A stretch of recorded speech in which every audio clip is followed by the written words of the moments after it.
শেষ মুহূর্তে নির্বাচনী প্রচারে জমে উঠেছে রাজধানীর আসনগুলো। উত্তর ও দক্ষিণ সিটি কর্পোরেশনের আসনগুলোতে সকাল থেকে চষে বেড়াচ্ছেন প্রার্থীরা, দিচ্ছেন ভোটারদের নানা প্রতিশ্রুতি। এলাকার নানা সমস্যার কথা তুলে ধরে তার সমাধানে প্রার্থীরা ভোটারদের দিচ্ছেন নানা আশ্বাস।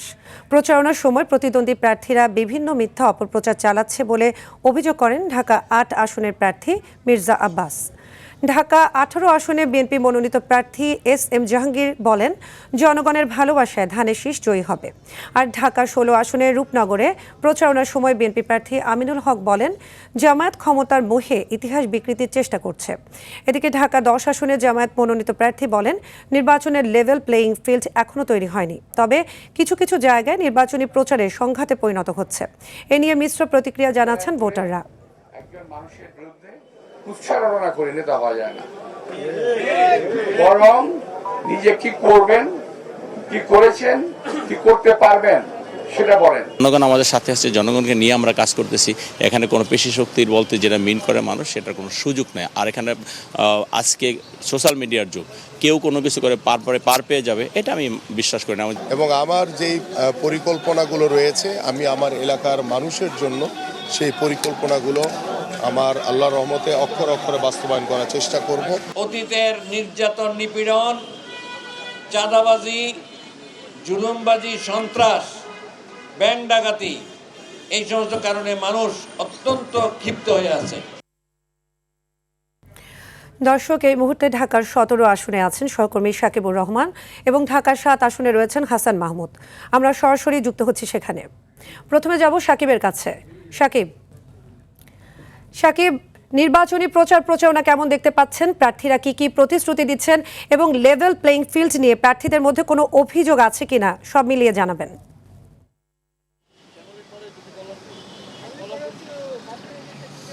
সাদিয়া, আসলে প্রচারণা কিন্তু একেবারে জমে উঠেছে। এখন বিরতির সময় বিশেষ করে নামাজ এবং খাবার বিরতি থাকে, সে কারণে প্রার্থীরা কিন্তু এই সময়টাতে প্রচারণা একটু কম করে থাকেন।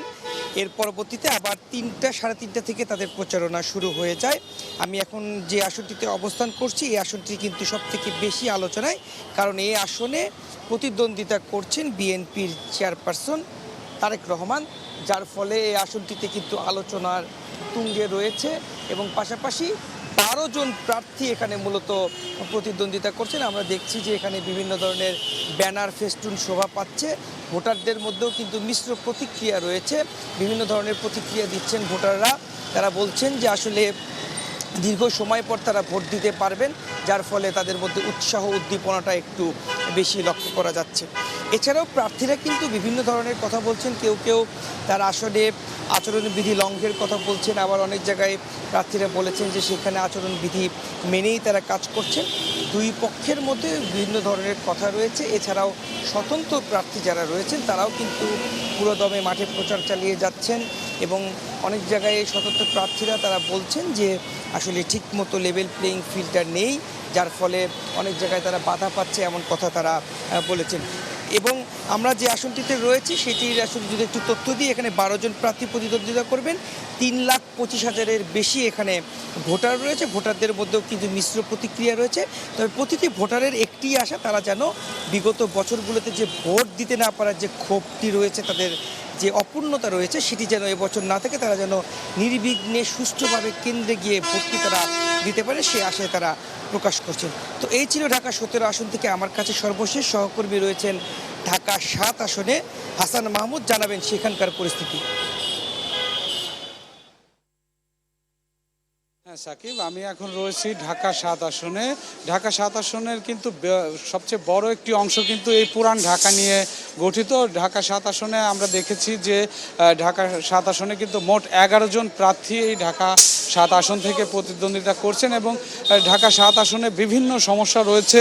ঢাকা ৭ আসনে আমরা দেখেছি যে অপরিকল্পিত যে নগরায়ন এবং অপরিকল্পিত যে রাস্তাঘাট, এই রাস্তাঘাটের যে উন্নয়ন, সেই উন্নয়নের প্রতিশ্রুতি দিয়েছেন এবং এই আসনের যে ভোটাররা তাদের যে প্রার্থীরা রয়েছেন সেই প্রার্থীরা কিন্তু এই পুরান ঢাকার বিভিন্ন অলি গলি বিভিন্ন জায়গায় গিয়েছেন এবং প্রার্থীদের দ্বারে দ্বারে গিয়ে কিন্তু তারা বলছেন যে এই অপরিকল্পিত যে ভবন রয়েছে, যে অপরিকল্পিত রাস্তাঘাটগুলো রয়েছে, সেই রাস্তাঘাট, এই ভবন এবং এই ঢাকা 7 আসনকে কিন্তু একটি সুশৃঙ্খল নগরীতে কিন্তু পরিণত করার প্রতিশ্রুতি তারা দিয়েছেন।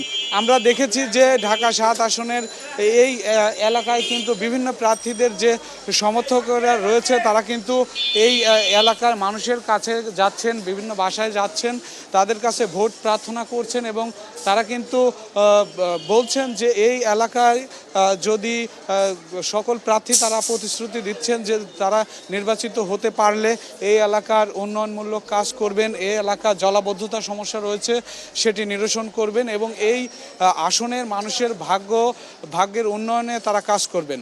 তো এই ছিল ঢাকা 7 আসন থেকে সবশেষ। সাকিব এবং হাসান, আপনাদের দুজনকে অসংখ্য ধন্যবাদ।